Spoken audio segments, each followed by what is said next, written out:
баракчабыз аркылуу элдерге аз да болсо багыт болуп калабы, же алар карбаластап жол таппай калган учурда аларга бир аз болсо дагы жарык чачабы деген максатта түшкөн суроолорго жооп берип келебиз.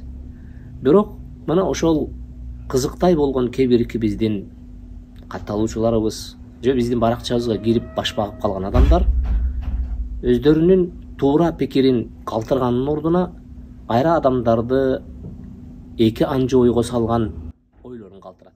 Алардын бири 5 кол тең эмес да, маңдайга жазганды көрөсүң да. Сен канчалык тырышпа, сенин бешенеңге бүткөн нерсени көрөсүң дегендей эмне сөздөрдү калтырышат. Ооба, маңдайга бүткөн нерсе ал айкын бүткөн нерсе. Ооба, 5 кол тең эмес. Бирок мына ошол 5 кол тең эмес деген сөз өзү эмне десек, бул жөн гана салыштырмалуу нерсе. Бул негиз эмес. Бул эреже эмес. Адалга жакын, арамдан алыс, кечиримге кең пейил бол. Кайсы бир нерсени көрмөмүшкө салгын. Мына ошол сенин үчүн эреже болсун десек, 5 кол тең эмес деген сөз бул жерде орунсуз болуп калат.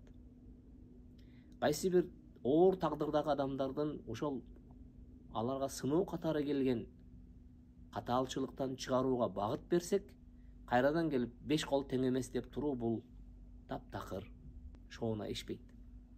Ошондуктан кайсы бир ой пикир калтырууда урматтуу биздин катталуучулар жана биздин баракчабыздын коноктору кайсы бир колуңуздан келген адамдарга жөлөк болуп калган, аларга үмүт жандырган, аларды жакшылыкка жетелеген, адашуучулуктан сактай турган жарым ооз сөзүңүз болсо, ошону калтырыңыз.